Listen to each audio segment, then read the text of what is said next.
Hi everyone.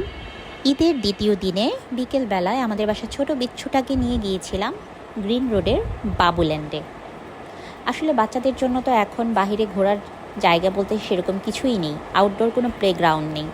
আমাদের সময় যেরকম শিশু পার্ক ছিল, শিশু মেলা ছিল, এখনকার বাচ্চারা তো চিনবেই না যে শিশু পার্ক কী। আবার তাদের জন্য এই কারণে আধুনিক শিশু পার্ক বাবুল্যান্ড, কিডসল্যান্ড, সেখানে গিয়ে দেখি দুনিয়ার সব বাচ্চা মনে হয় এখানে চলে আসছে।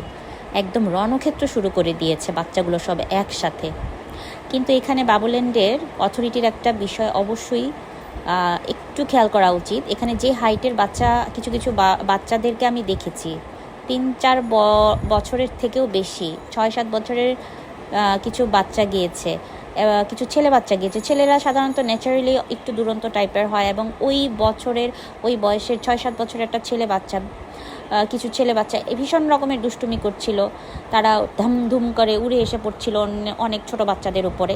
এটা কিন্তু একটু সতর্ক থাকতে হবে গার্ডিয়ানদের। আর অবশ্যই একটা নির্দিষ্ট হাইটের পরে বাবুল্যান্ডের ওই জোনগুলোতে আসলে অ্যালাউ না করাই উচিত আমার মনে হয়। তো এই জিনিসটা দেখে আমার মনে পড়ে গেল শিশু পার্কে আমরা যেরকম ঘোড়ায় চড়তাম এবং খুব সুন্দর একটা গান বাজতো ব্যাকগ্রাউন্ডে, খুবই ভালো লাগতো। তো কি আর করা, দুধের স্বাদ ঘোলে মেটানো, আধুনিক বাচ্চা কাচ্চাদের জন্য আধুনিক বাবুল্যান্ড শিশু পার্ক। তো কিছুক্ষণ পরে এরকম একটা বড় পুতুল আসলো। আর পৃথিবীর সব থেকে কঠিনতম কাজ হচ্ছে বাচ্চাদের ম্যানেজ করা। বাবুল্যান্ডের এই ভলেন্টিয়ার ছোট ছোট আপুগুলাও আসলে দেখতে বাচ্চাই, এবং তারা খুব কষ্ট করছিল বাচ্চাগুলোকে ম্যানেজ করার জন্য। কিন্তু কে শোনে কার কথা, যতই বলে যে সামনে এসে দাঁড়াও, পুতুলের গায়ে হাত দিও না, না তারা আরও বেশি করে সেটাই করবে, বাচ্চা বলে কথা। গার্ডিয়ানরাও কিন্তু বাচ্চাদের থেকে কম নয়। গার্ডিয়ানদেরকে বলা হয়েছে যে আপনারা দূরে এসে দাঁড়ান, না তারা ওই বাচ্চাদের সাথেই মনে হয় যেন ড্যান্স করবে, বাচ্চাদের সাথেই দাঁড়ানো।